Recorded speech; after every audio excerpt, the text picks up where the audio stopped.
Marcus Chen wiped the grease from his hands as he heard the emergency beacon echoing through the asteroid mining station's communication array. The sound cut through the usual hum of processing equipment and life support systems like a knife through silence. He paused his work on the malfunctioning or separator and moved toward the main console, his boots clanking against the metal flooring of Outpost Delta 7. The beacon's signal pattern was unlike anything in the standard Imperial database. Marcus had been working these outer rim mining stations for 12 years, and he'd seen distress calls from every known species in the Galactic Confederation. This one was different.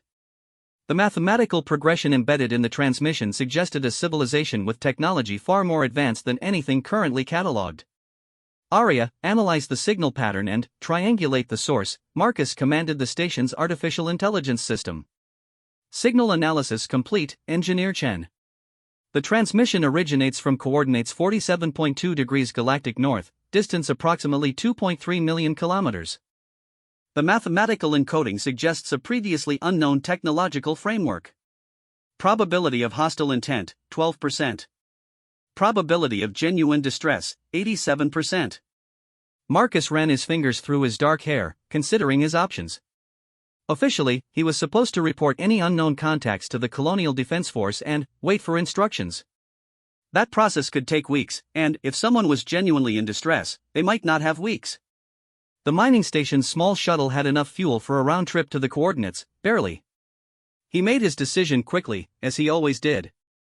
Marcus had earned his reputation as one of the best engineers in the outer colonies not just because of his technical skills, but because he understood that sometimes the right choice wasn't the safe choice. The shuttle bay doors groaned open as Marcus completed his pre-flight checks. The Handy Andy, his modified maintenance shuttle, wasn't built for deep space rescue missions, but she was reliable. He'd added extra shielding, improved the sensor array, and installed a universal docking adapter that could interface with most known ship designs. If he was going to help someone, he wanted to be prepared. The journey through the asteroid field required careful navigation. The massive rocks drifted slowly through space, their surfaces scarred by millions of years of collisions. Marcus had learned to read the patterns, to find the safe channels that allowed passage without risking hull damage. The unknown ship's signal grew stronger as he approached the coordinates. What he found defied his expectations entirely. The vessel was beautiful in a way that human starship design had never achieved. Where human ships were practical, angular, and functional, this craft flowed like liquid metal frozen in an impossible dance. Its hull reflected the distant starlight in patterns that seemed almost alive, shifting and changing as Marcus watched. The ship was roughly the size of a heavy cruiser, but its graceful curves made it appear both larger and smaller than its actual dimensions. "Arya, are you picking up any life signs?" Marcus asked as he maneuvered the shuttle closer. "Affirmative. I detect one biological entity aboard the vessel. Life signs are stable but fluctuating in an unknown pattern. The ship's power systems appear to be in critical failure mode." Marcus activated his universal translator as he approached what appeared to be a docking port. The alien vessel's design was so foreign that he had to circle it twice before identifying what might serve as an airlock. When he finally located the docking mechanism, his shuttle's adapter system struggled to establish a secure connection. The airlock cycled through a decontamination process that filled the chamber with a pleasant, ozone-like scent. When the inner door opened, Marcus stepped into a corridor that challenged every assumption he'd made about Starship architecture. The walls curved organically, and what appeared to be living light traveled through translucent conduits embedded in the surfaces. The air was warm and humid, with a gravity field that felt slightly lighter than Earth standard. Following the life signs detected by his portable scanner, Marcus made his way through corridors that seemed to respond to his presence. Soft bioluminescent panels brightened as he approached, then dimmed after he passed. The ship felt alive in a way that was both fascinating and slightly unsettling. He found her in what could only be the command center, though it bore no resemblance to any bridge he'd ever seen. The chamber was circular, with flowing organic curves that created alcoves and platforms at seemingly random intervals. In the center, surrounded by what appeared to be a complex control interface made of crystalline structures and flowing energy, lay an unconscious figure. Marcus had encountered 17 different alien species during his career, but the being before him was unlike any of them. She appeared fundamentally humanoid, but her skin had a subtle iridescent quality that shifted between pale blue and silver depending on the angle of the light. Her hair, if it could be called hair, moved gently despite the absence of any breeze, flowing like water in slow motion. She was tall, probably 6.5 feet, with proportions that were elegant rather than athletic. But what drew his attention immediately were the obvious signs of injury. Her left arm bore what appeared to be burn marks, and her breathing was shallow and irregular. More concerning was the state of the ship's control systems around her. Several of the crystalline interfaces were dark, and others flickered erratically. Marcus approached carefully, his medical scanner indicating that while her physiology was unlike anything in the database, her vital signs suggested serious but not immediately life-threatening injuries. He activated his translator and spoke softly. "Hello. I received your distress signal. I'm here to help." Her eyes opened slowly, revealing irises that seemed to contain swirling galaxies of silver and blue light. When she focused on him, Marcus felt an unexpected jolt of recognition, as if some part of his mind had been waiting his entire life for this moment. She attempted to speak, and the translator struggled with her language before finally producing recognizable words. "You came. I did not expect your species to respond. I'm Marcus Chen, an engineer from the mining station. Your ship sent out a distress beacon. What happened here?" She struggled to sit up, and Marcus noticed that her injured arm was connected to one of the crystalline interfaces through what appeared to be some kind of neural link. "Raiders attacked our convoy. My ship was damaged fleeing through what you call hyperspace tunnel. The ship's living systems are failing. I cannot repair alone." The translator was having difficulty with several of her concepts, but Marcus understood enough. "Living systems? Your ship is biological? Hybrid. Technology and biology integrated. The ship and I are connected. When ship is injured, I feel pain. When I am injured, ship's functions suffer." She gestured weakly toward the flickering interfaces. "Without repair, both of us will die." Marcus felt the familiar surge of determination that always came when faced with a complex engineering challenge. "What kind of repairs do you need?" She looked at him with what might have been surprise. "You would help? Even though I am foreign to you?" "That's what engineers do. We fix things." Marcus began examining the control interfaces more closely. "Can you tell me how these systems work?" Over the next several hours, she introduced herself as Lyralii of the Astral Navigators, a people who had been exploring the galaxy for millennia using ships that were part organism, part machine. The raiders who had attacked her convoy were apparently a common threat in this region of space, pirates who specifically targeted ships with advanced technology. As Lyralii explained her ship's systems, Marcus began to understand the incredible sophistication of the design. The vessel wasn't just alive, it was a symbiotic organism that formed a permanent bond with its navigator. The ship could heal itself from minor damage, adapt its configuration for different missions, and even evolve new capabilities over time.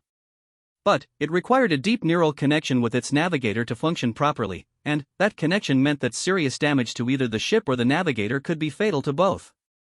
The primary problem was a cascade failure in the ship's energy distribution network. The raider attack had damaged several key nodes in the living conduit system, creating feedback loops that were slowly draining both the ship's power and Lyralii's life force. Traditional repair techniques wouldn't work because the damaged components were partially biological and partially technological. The healing process requires precise energy modulation, Lyralii explained weakly.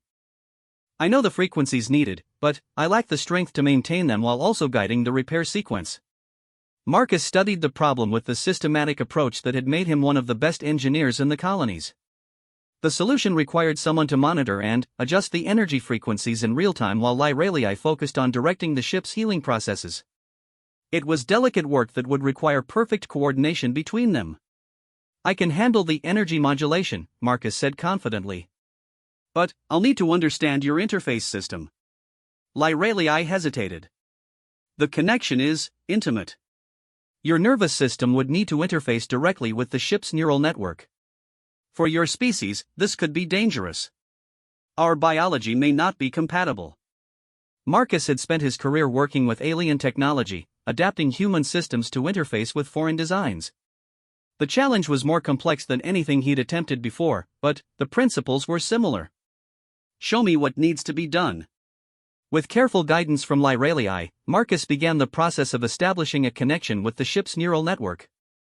The crystalline interfaces responded to his touch, warming slightly and beginning to emit a soft, pulsing light. As the connection deepened, Marcus felt an extraordinary sensation unlike anything he'd ever experienced. It was as if his consciousness suddenly expanded beyond the boundaries of his physical body.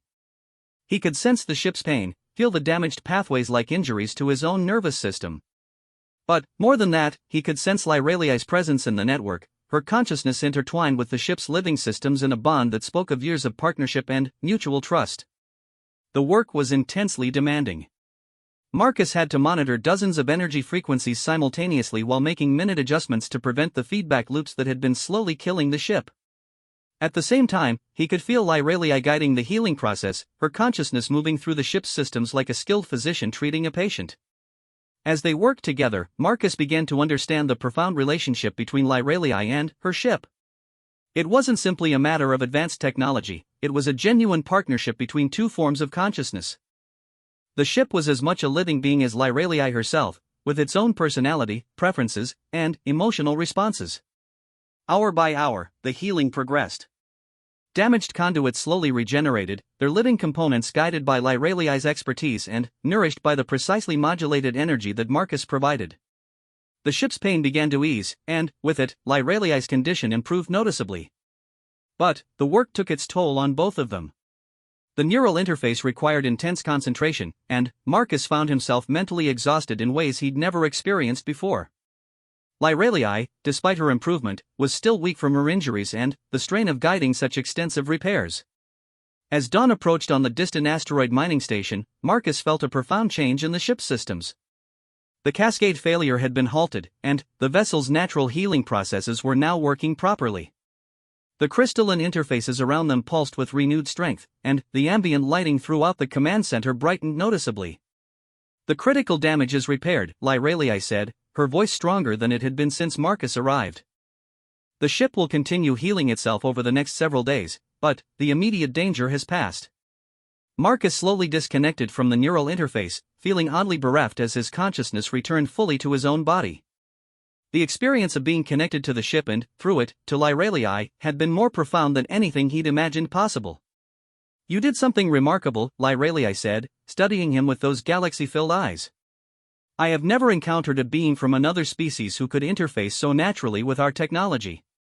Your neural patterns, they adapted to our systems as if you were born to them." Marcus felt a flush of pride, but also a strange sense of loss now that the connection was severed. "Your technology is incredible. I've never worked with anything that felt so alive. That is because it is alive. As are you, and as am I. The greatest technologies are those that enhance life rather than replacing it." Lyralii moved carefully to one of the restored interface nodes and placed her hand on its surface. The crystalline structure responded immediately, and Marcus could see information flowing through the living conduits embedded in the walls. "My ship's navigation systems are functioning again. I can return to my people and report on the radar activity in this sector. But, first..." She turned to look at Marcus directly. "I owe you a debt that cannot be easily repaid. You risked your life to help a stranger, and your skill saved both myself and my ship." Marcus felt uncomfortable with formal gratitude. "I'm just an engineer. It's what I do." "No," Lyralii said firmly. "What you did was far more than engineering. You formed a connection with living technology that should have been impossible for your species. You worked in perfect harmony with a consciousness completely foreign to your own. And you did it all to help someone you had never met." She paused, and Marcus thought he detected something like amazement in her expression. "Among my people, such actions have a very specific meaning." Before Marcus could ask what she meant, alarms began sounding throughout the command center. The ship's sensors had detected incoming vessels, and, from their approach pattern and energy signatures, it was clear they weren't friendly. "Raiders," Lyralii said grimly. "They must have been tracking my ship's energy signature. When the healing process restored full power, we became visible to them again." Marcus checked his portable scanner and confirmed what Lyralii's more sophisticated systems had already detected. 3 ships were approaching fast, their design matching known pirate configurations from the Colonial Defense database. They would arrive within minutes. Can your ship fight them? Marcus asked. Lyreliai's expression was grim. Under normal circumstances, yes. But the healing process is not yet complete. My ship's defensive systems are functional but not at full strength. And there are 3 of them. Marcus made a decision with the same quick certainty that had brought him here in the first place. My shuttle has mining charges in the cargo hold. If I can get close enough to one of their ships, I might be able to disable it. That would even the odds. You cannot return to your shuttle now. They will detect and destroy it before you reach your ship, Lyreliai said. But there is another possibility. If you can re-establish the neural connection, you could help me coordinate the ship's defensive systems. With your assistance, we might be able to outfight 3 raiders. The prospect of reconnecting to the ship's neural network filled Marcus with an anticipation he didn't fully understand. The previous connection had been the most intense experience of his life, and some part of him had been hoping for an opportunity to experience it again. Tell me what I need to do, Marcus said, already moving toward the interface nodes. As the raider ships closed in, Marcus once again opened his mind to the alien vessel's living consciousness, preparing for a battle unlike anything he had ever imagined. The neural connection snapped into place with an intensity that nearly overwhelmed Marcus's consciousness. This time, however, the link felt different. Where before it had been tentative and careful, now it flowed with an almost eager acceptance. The ship's living systems recognized him, welcomed him back like an old friend returning home. Through the connection, Marcus could perceive the approaching raiders with a clarity that went far beyond normal human senses. The ship's consciousness painted a 3-dimensional picture of the tactical situation directly into his mind. 3 vessels, each roughly the size of a frigate, approaching in a classic pincer formation designed to trap their target between overlapping fields of fire. Their experienced, Lyreliai's voice came to him both audibly and, through the neural link, her thoughts tinged with concern. This formation suggests they've hunted ships like mine before. They know our capabilities. Marcus felt the ship's defensive systems awakening around them. Weapons that were as much organism as machine began powering up, their energy patterns flowing through the living conduits like blood through arteries. But, even through the neural interface, he could sense that the ship was operating at perhaps 60% of its full capability. What are our options? Marcus asked, his consciousness moving through the ship's systems as naturally as if he'd been born to it. The ship has several defensive systems, Lyreliai explained, her mind guiding him through the available weapons. Plasma projectors that can adapt their frequency to penetrate different shield types. Energy webs that can disable smaller vessels. And, if necessary, we can overload our drive core to create a destructive burst, though that would likely destroy us as well. The raiders opened fire as soon as they came within range. Marcus felt the ship shudder as energy weapons impacted against its shields. The living defensive systems absorbed most of the damage, but he could sense their strain. The ship was trying to fight while still healing from its previous injuries. I have an idea, Marcus said, his engineer's mind working through the tactical problem. Your ship adapts, right? It can change its configuration? Yes, but the raiders will expect evasive maneuvers. Their sensors are tracking our movement patterns. Not evasive maneuvers, Marcus said, his consciousness reaching deeper into the ship's systems. Something they won't expect from a biological vessel. Can the ship reconfigure its external appearance? Make itself look damaged, dead in space? Through the neural link, Marcus felt Lyreliai's sudden understanding. Yes, but maintaining the deception while fighting will require precise coordination. I would need to control the ship's appearance and movement while you manage all the defensive systems. Can you do that? With you managing the weapons, yes. But, Marcus, you've never controlled systems like these before. The plasma projectors alone require consciousness-level targeting decisions. If you make an error, then we die fighting instead of dying helplessly, Marcus replied. I'd rather take the chance. The ship shuddered again as another volley from the raiders found its mark. Marcus could feel the vessel's pain like a physical sensation, but he also felt its determination. This ship was a warrior, and it had no intention of surrendering without a fight. Lyreliai began the deception, her consciousness flowing through the ship's external systems. To the raiders' sensors, their target suddenly appeared to suffer a critical failure. The ship's energy signature dropped dramatically, its movement became erratic, and several sections appeared to be venting atmosphere. From the outside, it would look like a vessel in its death throes. Marcus took control of the weapons systems, and the sensation was unlike anything he'd ever experienced. Through the ship's consciousness, he could perceive the raiders not just as visual targets, but as complete three-dimensional entities. He could sense their shield frequencies, predict their movement patterns, and identify their weak points with an intuitive understanding that went far beyond normal tactical analysis. The raiders, seeing their quarry apparently crippled, began moving in for the kill. Their formation tightened as they prepared to board the seemingly helpless vessel. It was exactly what Marcus and Lyralii had hoped for. Marcus waited until all three ships were committed to their approach before striking. The plasma projectors came online with devastating suddenness, their energy output carefully modulated to penetrate each raider's specific shield frequency. The ship's consciousness had analyzed their defensive systems during the initial exchange and identified the precise frequencies needed to bypass their protection.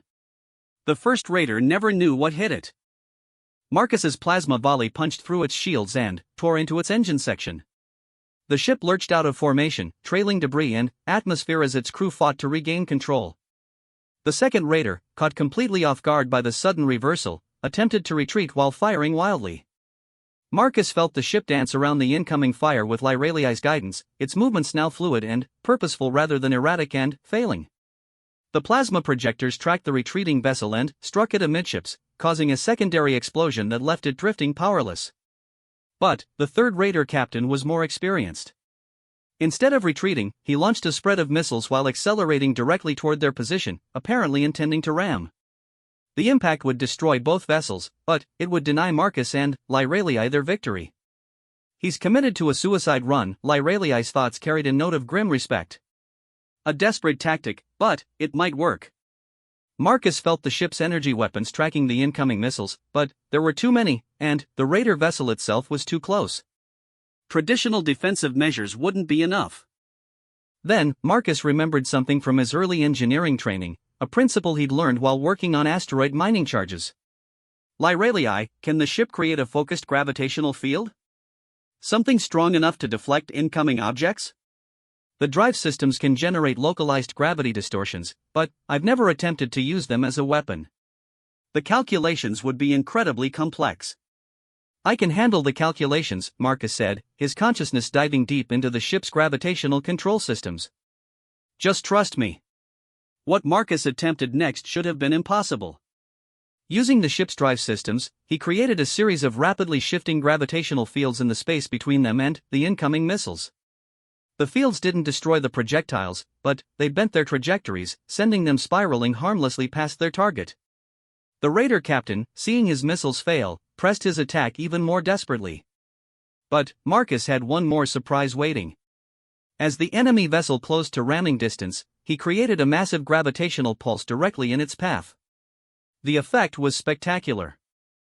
The raider ship, traveling at high speed, suddenly found itself caught in a gravity well many times stronger than it had been designed to handle. The vessel's hull groaned under the stress before buckling completely. The ship tore itself apart under forces that no artificial structure could withstand. When the debris finished settling, Marcus and Lyralii found themselves alone among the wreckage of 3 raider vessels. None of the pirates had survived their desperate attacks. Incredible, Lyralii said, her mental voice filled with something approaching awe. I have never seen gravitational fields used as weapons before. The mathematical precision required. Just good engineering, Marcus replied, though he was privately amazed at what he'd accomplished. Through the neural interface, controlling the ship's systems had felt as natural as moving his own limbs. Is the ship okay? Those gravitational pulses must have put stress on the drive systems. Lyralii's consciousness flowed through the ship's systems, checking for damage. Minor strain only. The ship's systems are more resilient than you might expect. But, Marcus, what you accomplished today, using our technology in ways we never imagined, forming such a deep connection with a living ship, among my people, this would be seen as extraordinary. As they spoke, Marcus became aware that the neural connection between himself and the ship was changing.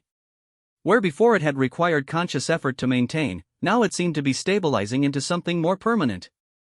He could sense the ship's contentment, its satisfaction at having fought alongside someone who understood its nature. Is this normal? Marcus asked. The connection feels different now. Lyreliai's mental presence carried a note of surprise, and, perhaps something else. No, it is not normal at all. Usually, the neural interface is temporary, requiring constant effort to maintain. What you're experiencing is something we call resonance bonding. It happens rarely, even among my own people. What does that mean? It means the ship has accepted you as a permanent partner.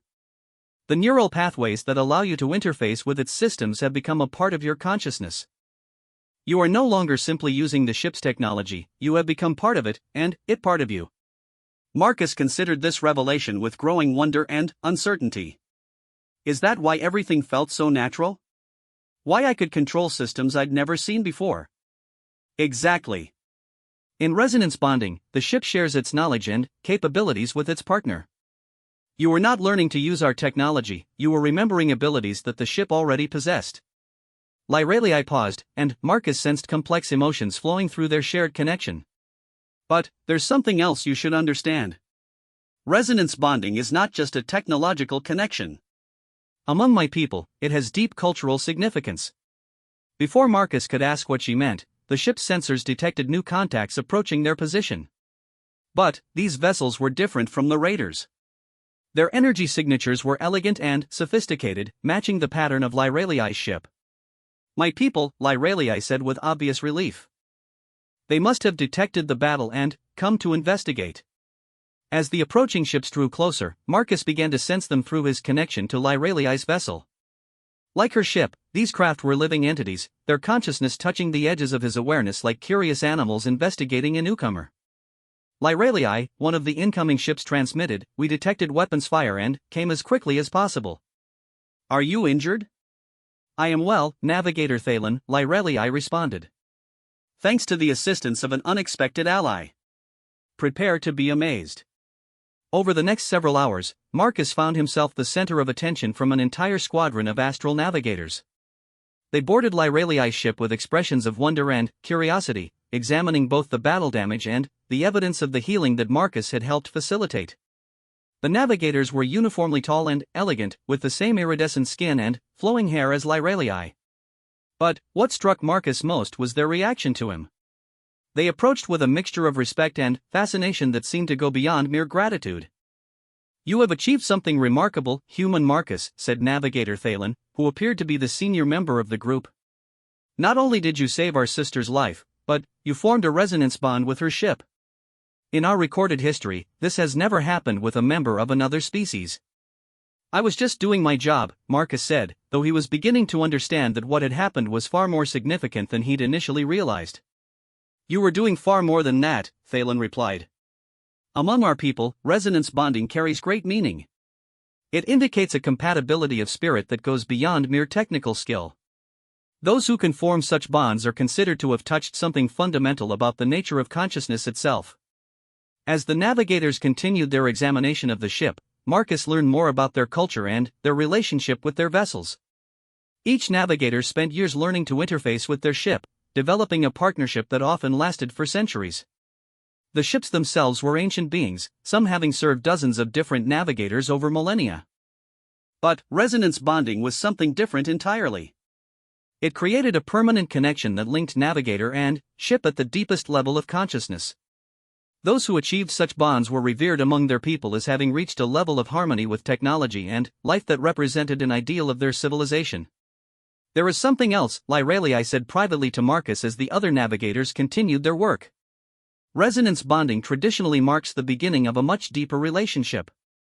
Among my people, those who share such a connection often become life partners as well. Marcus felt a surge of emotions that he couldn't entirely identify. The connection he felt to Lyreliai and her ship had indeed been profound, unlike anything he'd experienced before. But, the implications of what she was suggesting. I don't understand, he said honestly. The bond you have formed with my ship means that you can never be completely separated from it, or from me.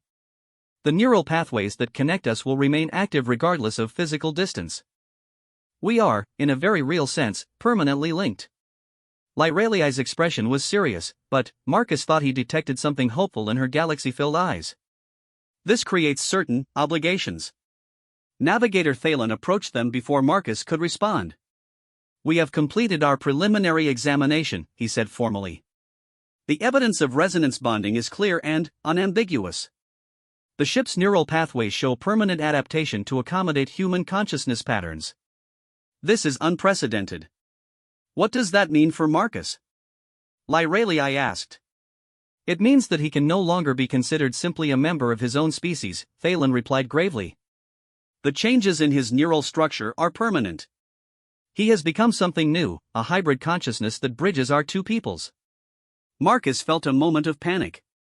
"Are you saying I'm no longer human?" "You are still human," Thalen assured him. "But you are also something more. The resonance bond has given you capabilities that no human has ever possessed.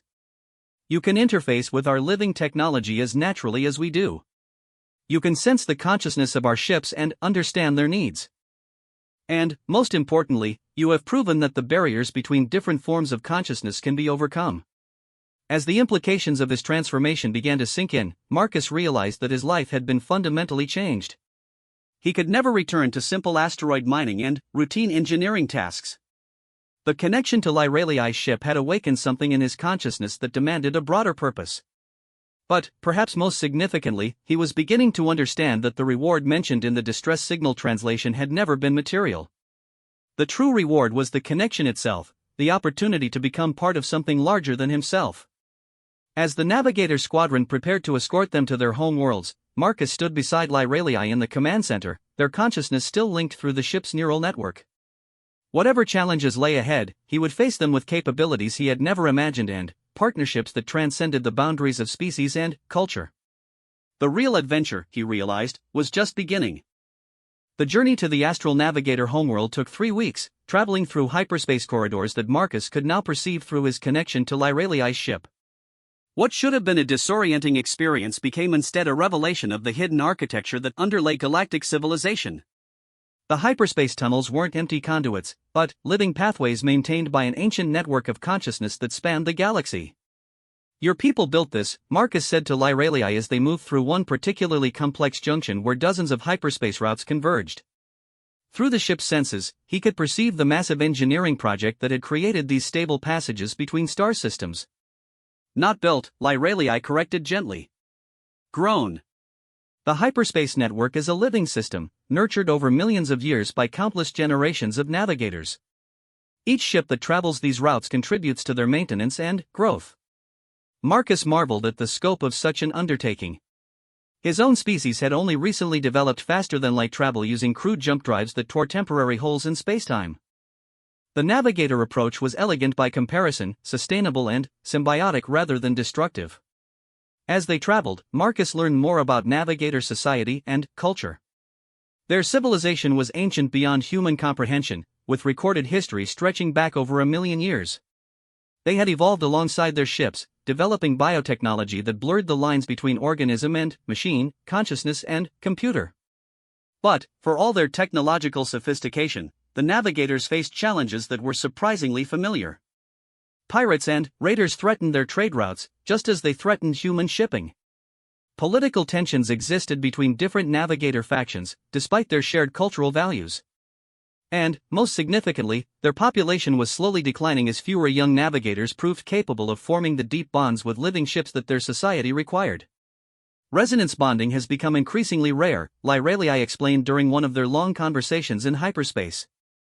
"Our children learn the technical skills needed to interface with the ships, but the spiritual connection, the true harmony that allows for deep bonding, eludes most of them. Some of our philosophers believe we have become too civilized, too removed from the wild spaces where our ancestors first encountered the ship minds." "Ship minds?" Marcus asked. "The consciousness that inhabits our vessels. They are not artificial intelligences as your people might understand them, but genuine minds that evolved in the void between stars. Our ancestors learned to communicate with them, to form partnerships that benefited both species. But the ships choose their partners, and, lately, they have been increasingly selective." Marcus considered this as he felt the gentle touch of their ship's consciousness through the neural link. The being that inhabited Lyralii's vessel was ancient and wise, with memories that stretched back centuries. It had accepted him not because of his technical skills, but because of something deeper, some quality of mind or spirit that resonated with its own nature. What happens to navigators who can't form the deep bonds? Marcus asked. They serve in other capacities. Our society has need for administrators, teachers, artists, and scientists who work with more conventional technology. But they can never experience the true freedom of the void, the sense of unity with the living ships that defines what it means to be a navigator. The conversation was interrupted by an alert from the ship's sensors. They were approaching the outer edge of navigator space, and something was wrong. The hyperspace junction ahead showed signs of recent damage, and debris from several vessels drifted in the void. Pirates again, Lyralii said grimly. They've been growing bolder lately, attacking even our core routes. But, as they emerged from hyperspace to investigate, Marcus realized the situation was far more complex than a simple pirate raid. The debris came from both navigator vessels and ships he didn't recognize, suggesting a major battle between multiple factions. Moreover, the hyperspace junction itself had been deliberately damaged, its living components scarred and wounded. This wasn't random piracy, Marcus observed, his consciousness flowing through the ship's sensor network to analyze the battle site. Someone specifically targeted this junction. They wanted to disrupt your hyperspace network. Navigator Thalen's ship, which had been traveling with them, moved closer to examine the damage. You're correct, human Marcus. This is the work of the Devourers, a faction that opposes our symbiotic approach to technology. They believe that consciousness should dominate matter completely, rather than forming partnerships with it. Through their shared neural link, Marcus felt Lyralii's distress at the mention of this enemy. The Devourers represented everything the navigators opposed, a philosophy that sought to impose absolute control over the natural world rather than working in harmony with it. How extensive is the damage? Lyralii asked. Severe, Thalen replied. The junction's primary consciousness has been wounded, possibly fatally. Without immediate intervention, this entire section of the hyperspace network could collapse, isolating 7 star systems from the galactic community. Marcus studied the damaged junction through the ship's enhanced sensors. The structure was vast, perhaps 50 kilometers across, composed of what appeared to be crystalline formations that pulsed with bioluminescent patterns. But many of those patterns were dark now, and others flickered erratically like a dying organism. Can it be repaired? Marcus asked. Theoretically, yes, Thalen replied. But the process would require multiple navigators working in perfect synchronization, channeling enormous amounts of energy through the junction's neural pathways. We would need at least 6 ships with deeply bonded crews, and even then, the risk of failure would be substantial. Marcus felt an idea forming, born from his engineering background and his growing understanding of navigator biotechnology. What if we approached this differently? Instead of trying to repair the junction from the outside, what if we interfaced directly with its consciousness? Treated it like a patient rather than a machine? The suggestion created a moment of stunned silence across the communication channels. Finally, Navigator Thalen responded, direct interface with a junction mind has never been attempted. The scale of consciousness involved would be overwhelming for any individual navigator. It could destroy the mind of anyone who tried it. But, what if it wasn't just one navigator? Marcus asked. What if multiple consciousness worked together, sharing the load? Through his link with Lyralii, Marcus felt her sudden understanding of what he was proposing. A group bonding, she said slowly. Multiple minds linked through a single ship, then, connecting that combined consciousness to the junction mind. It's theoretically possible, but it would require volunteers willing to risk their sanity and their lives, Thalen finished. And even if we found such volunteers, there's no guarantee that different navigator minds could synchronize well enough to function as a unified consciousness. Marcus made his decision with characteristic quickness. You wouldn't be synchronizing different navigator minds, he said. You'd be synchronizing with mine.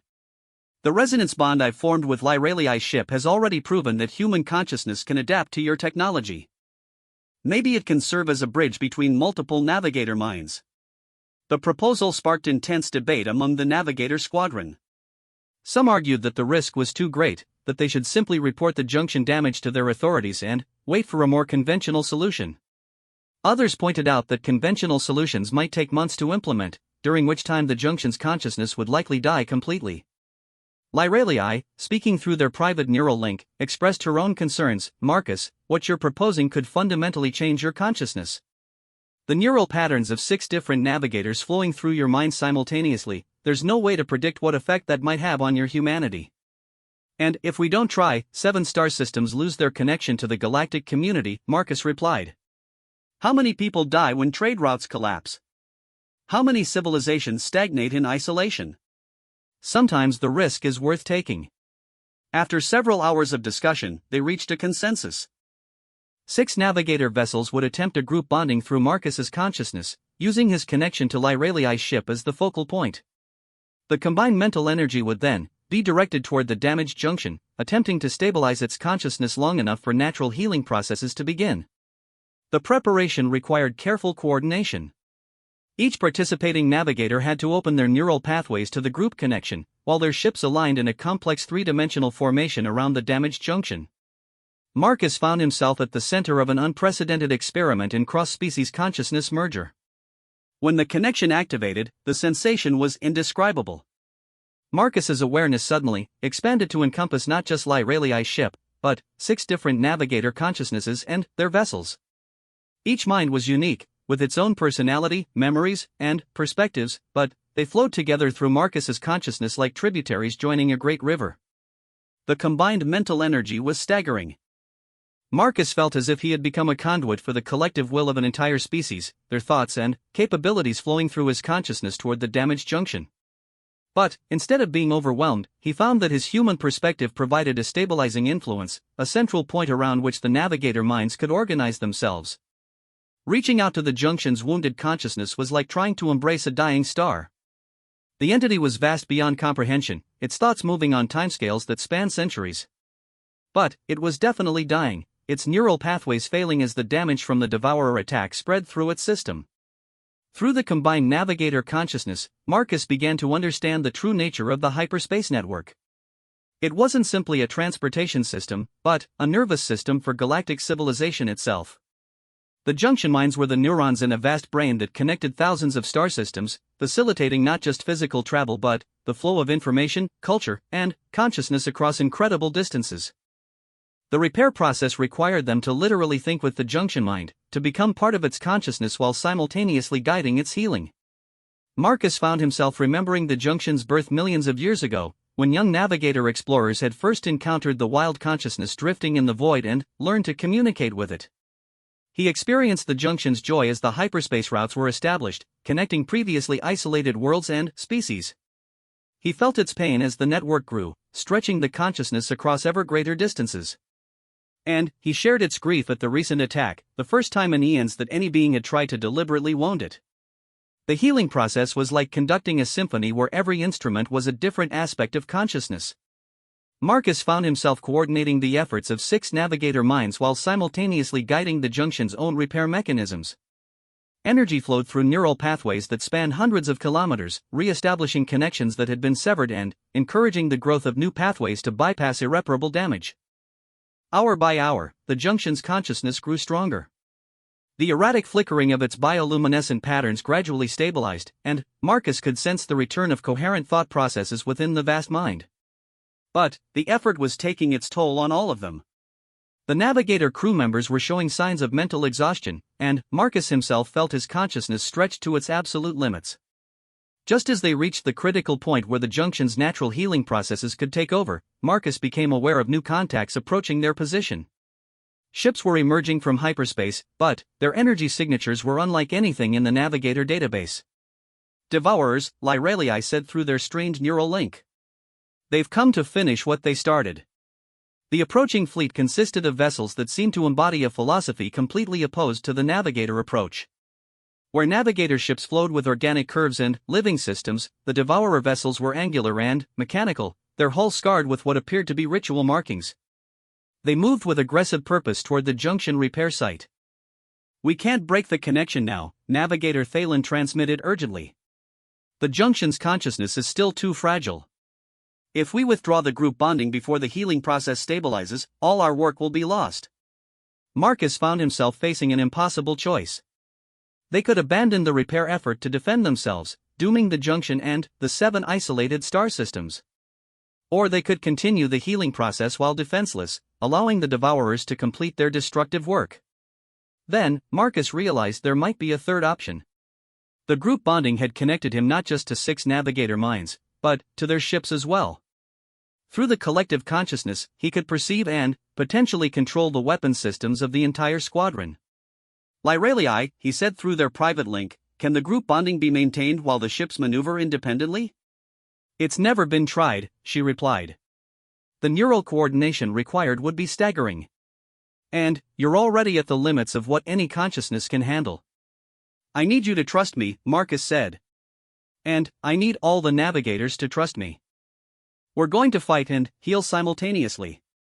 What Marcus attempted next pushed the boundaries of consciousness itself. While maintaining the group bonding that was healing the junction mind, he began coordinating a defensive action using 6 navigator vessels as if they were extensions of his own body. Through the collective neural network, he could perceive the Devourer fleet's approach pattern and respond with devastating precision. The navigator ships moved like a single organism, their weapons firing in perfect synchronization while their consciousness remained focused on the junction repair. The Devourers, expecting to face confused and distracted opponents, found themselves confronting a level of coordination that seemed almost supernatural. But the mental strain was enormous. Marcus felt his consciousness fragmenting under the impossible load of healing a junction mind while simultaneously directing a space battle. Only his unique position as the focal point of the group bonding allowed him to maintain any semblance of control, and even that was beginning to slip. The battle reached its climax as the largest Devourer vessel, apparently the fleet flagship, pressed a direct attack on the junction itself. The ship was massive, easily 3 times the size of any navigator vessel, and its weapons were specifically designed to disrupt biological systems. Marcus made a desperate decision. Channeling the full power of the group bonding, he directed all 6 navigator vessels in a coordinated assault on the flagship. The combined plasma volleys, precisely coordinated to strike simultaneously at the enemy ship's weak points, overwhelmed its defenses completely. The Devourer flagship erupted in a cascade of secondary explosions, its destruction so complete that the remaining enemy vessels immediately began retreating. But the effort had pushed Marcus beyond his limits. He felt his consciousness collapsing, his connection to the group bonding beginning to fail at the moment when the junction mind most needed stability. In that critical moment, Marcus felt something unexpected. The junction mind itself, strengthened by their healing efforts, reached out to support him. The vast consciousness that had been merely a patient became a partner, adding its own mental energy to the group bonding and allowing Marcus to maintain the connection until the healing process was complete. When it was finally over, Marcus collapsed in the command center, his consciousness withdrawing from the collective link with a sensation like falling from a great height. The junction mind was stable, its bioluminescent patterns now pulsing with renewed vigor. The Devourer fleet was gone, and the hyperspace route was secure. But Marcus could sense that something fundamental had changed within his own consciousness. The experience of bonding with 6 navigator minds and a junction consciousness had altered his neural patterns in ways that would be permanent. He was no longer simply a human who could interface with navigator technology, he had become something truly hybrid, a bridge between different forms of consciousness. As the navigator squadron prepared to continue their journey to the homeworld, Marcus wondered what other transformations awaited him. The repair of Lyralii's ship had been just the beginning of an adventure that was reshaping his understanding of consciousness, technology, and what it truly meant to be human in a galaxy filled with wonders beyond imagination. The astral navigator homeworld exceeded every expectation Marcus had formed during their long journey through hyperspace. As Lyralii's ship emerged from the final transit point, the planet revealed itself as a masterpiece of symbiotic civilization, where technology and nature had achieved perfect harmony over millions of years of careful development. Cities flowed across the landscape like living organisms, their architecture growing from the ground rather than being imposed upon it. Massive spires twisted skyward, their surfaces covered with bioluminescent patterns that pulsed in complex rhythms. Between the urban areas, forests of impossible beauty stretched to the horizons, their trees reaching heights that would have been impossible under Earth gravity. "Welcome to Lyralith Prime," Lyralii said, her voice carrying emotions that Marcus could feel through their neural connection. Pride, love, and perhaps a trace of anxiety about how her people would receive the human who would become so integral to their mission. The orbital approach was like sailing through a 3-dimensional symphony of light. Ships of every conceivable design moved through carefully orchestrated patterns, their living hulls communicating through flashes of bioluminescent color that created a visual language spanning the entire near-space environment. Marcus realized he was observing a conversation that encompassed thousands of vessels and millions of minds. The ships talked to each other constantly, Lyrelii explained, noting his fascination. Navigation, trade information, personal messages, artistic expression. The space around our world is alive with communication. Their landing approach took them to what could only be described as a living spaceport. The landing platforms grew from the ground like massive flowers, their surfaces adjusting to accommodate each arriving vessel's specific needs. As Lyrelii's ship settled onto the designated platform, Marcus felt the structure's consciousness reaching out to greet them, its touch gentle and welcoming. The first delegation to meet them was led by an elderly navigator whose presence radiated authority and wisdom. His hair moved with the slow dignity of deep ocean currents, and his galaxy-filled eyes held depths that spoke of centuries of experience. "I am Elder Kethrian," he said formally, his translator rendering his words with perfect clarity. "The Council of Minds has been eagerly awaiting your arrival, human Marcus Chen. Word of your achievements has preceded you." Marcus felt suddenly self-conscious. The journey to the homeworld had allowed him time to process what had happened during the junction repair, but he still struggled to understand the full implications of his transformation. The neural changes were permanent and profound, fundamentally altering his relationship with both technology and consciousness itself. "I'm honored to meet you, Elder," Marcus replied. "Though I'm not sure I understand why my actions have attracted so much attention." Elder Kethrian's expression held what might have been amusement. "Modesty is a virtue, but, in this case, unnecessary. You have accomplished something that our greatest philosophers believed impossible, the creation of a truly hybrid consciousness that bridges the gap between different evolutionary paths." The formal reception that followed introduced Marcus to dozens of navigator dignitaries, scientists, and cultural leaders. Each seemed fascinated by different aspects of his transformation. The scientists were intrigued by the neurological changes that allowed him to interface so naturally with their biotechnology. The philosophers wanted to understand how human consciousness could adapt so readily to collective mental experiences. The cultural leaders were interested in the implications for interspecies cooperation. But it was a quiet conversation with Lyrelii's family that gave Marcus the deepest insight into navigator society. Her parents, distinguished navigators who had served their people for over 3 centuries, welcomed him with warmth that transcended species barriers. "You have given us back our daughter," Lyrelii's mother said simply. "When she chose to join the Outer Rim patrol missions, we feared we might never see her again. The raids have become increasingly bold, and many young navigators have been lost." "She saved herself," Marcus replied. "I just helped with the repairs." "No," her father said firmly. "You did far more than that. The resonance bond you share with her ship, the group consciousness you facilitated at the junction, the courage you showed in battle against impossible odds. These actions mark you as someone special among our people." As the days passed, Marcus began to understand the profound changes that navigator society was experiencing.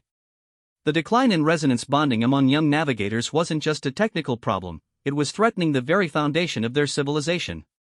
Without deep connections between consciousness and technology, their symbiotic approach to engineering was becoming increasingly difficult to maintain. "We face a crisis of spirit," Elder Kethrian explained during a private meeting in his gardens, where impossible flowers sang in harmonious frequencies. "Our children learn the techniques of biotechnology, but they have lost the intuitive understanding that makes true partnership possible. They approach our ships as tools to be used rather than minds to be befriended." Marcus found himself thinking of his own species' relationship with technology. Humans had always taken a dominance-based approach, creating machines that served their purposes rather than seeking partnership with artificial minds.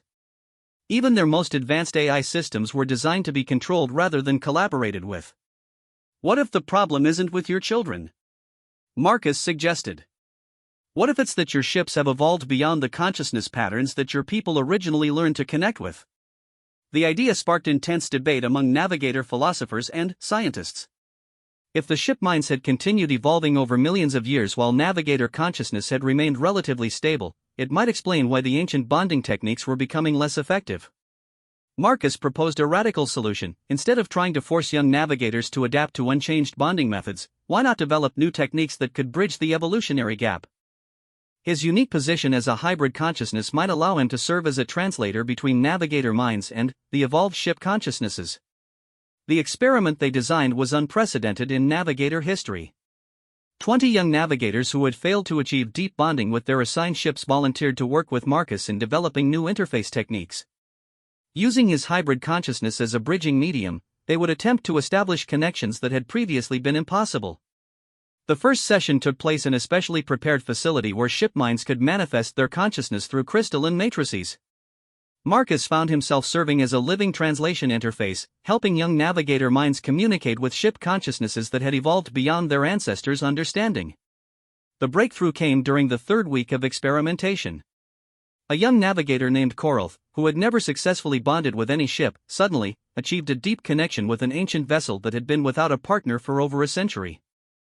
The moment was electrifying, felt not just by the participants but by ship minds throughout the facility. "I can sense its thoughts," Koralth said in wonder, his consciousness flowing through pathways that had seemed forever close to him. "It's not different from what I expected. It's so much more complex and beautiful than any of us imagined." Over the following months, Marcus worked with hundreds of young navigators, helping them develop new bonding techniques that could connect with evolved ship minds. The success rate was remarkable. Nearly 90% of those who had previously failed to achieve bonding found deep connections using the hybrid consciousness approach. But the work was transforming Marcus in ways he hadn't anticipated. Each successful bonding session required him to temporarily merge his consciousness with both navigator and ship mind, and each merger left permanent changes in his neural patterns. He was becoming something unprecedented, a consciousness that could fully interface with multiple forms of alien intelligence. The personal cost became apparent during a routine medical examination. Navigator physicians, working with human doctors who had been brought specifically to study Marcus's condition, discovered that his neural structure was continuing to evolve. The changes were not harmful, but they were making him progressively less human in any conventional sense. "The modifications appear to be adaptive," the lead researcher explained to Marcus and Lyrelii. "Your consciousness is reorganizing itself to accommodate the various alien mental patterns you interface with. In essence, you are becoming a universal consciousness bridge, capable of facilitating communication between any form of intelligent mind." The revelation raised profound questions about Marcus's future. As his consciousness continued to evolve, would he remain recognizably human? Would he be able to return to Earth and maintain connections with his own species? Or was he destined to become something entirely new, a hybrid being that belonged fully to no single species? Lyrelii, who had been sharing the journey through their resonance bond, expressed her own concerns during a private moment in her family's gardens. "I fear that our connection is changing you beyond recognition," she admitted. "When I first met you, you were completely human, with all the wonderful qualities that made your species special. Now you're becoming something else, and I worry that I'm responsible for destroying what you were." Marcus considered her words carefully. The transformation was indeed profound, and there was no way to reverse it. But, as he reflected on his journey from a simple asteroid mining engineer to a bridge between civilizations, he realized that he had no regrets. "I'm not losing my humanity," he said finally. "I'm expanding it. Everything that made me human is still here, but it's been enhanced by the connections I've formed with your people and your ships. I'm becoming more than human, not less." Their conversation was interrupted by an urgent communication from Elder Kethrian. Long-range sensors had detected a massive devourer fleet approaching navigator space, apparently intent on a full-scale invasion. The enemy force was larger than anything previously encountered, and intelligence reports suggested they had developed new weapons specifically designed to sever the neural connections between navigators and their ships. "They mean to end our symbiotic civilization entirely," Elder Kethrian explained during an emergency council meeting. "If they succeed in preventing bonding between consciousness and technology, our entire way of life will collapse." Marcus found himself at the center of the navigator's desperate defense planning. His unique abilities made him the only being capable of coordinating the massive group consciousness that would be needed to repel the invasion. But the effort would require him to link with hundreds of navigator minds simultaneously, a mental load that no consciousness had ever attempted to bear. "The risk is enormous," the navigator's chief physician warned. "The neural stress could destroy your mind completely, leaving you in a permanent catatonic state. Or worse, it could create a feedback loop that damages the consciousness of every navigator linked to you." But Marcus had already made his decision. The civilization that had welcomed him, taught him, and helped him evolve beyond his original limitations was under threat. He would not stand aside while the Devourers attempted to destroy something so beautiful and meaningful. The battle preparation required 3 days of careful neural conditioning, during which navigator technicians worked to prepare Marcus's consciousness for the unprecedented load it would bear. Lyralii remained connected to him throughout the process, her presence a steadying influence that helped him maintain his sense of self as his awareness expanded to accommodate the incoming mental connections. When the Devourer fleet arrived, it was met by a defensive force unlike anything the galaxy had ever seen. Marcus served as the focal point for a collective consciousness that encompassed over 1,000 navigator vessels, their combined mental energy coordinated through his hybrid awareness.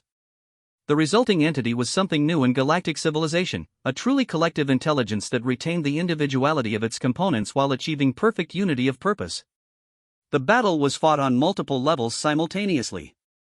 In physical space, the navigator fleet moved with perfect coordination, their tactics adapted in real time as the collective consciousness analyzed and responded to enemy strategies. In the realm of consciousness itself, Marcus led a direct assault on the Devourer fleet's command structure, using his unique abilities to disrupt their neural control systems. But, the most significant victory came when Marcus managed to establish communication with the Devourer consciousness network.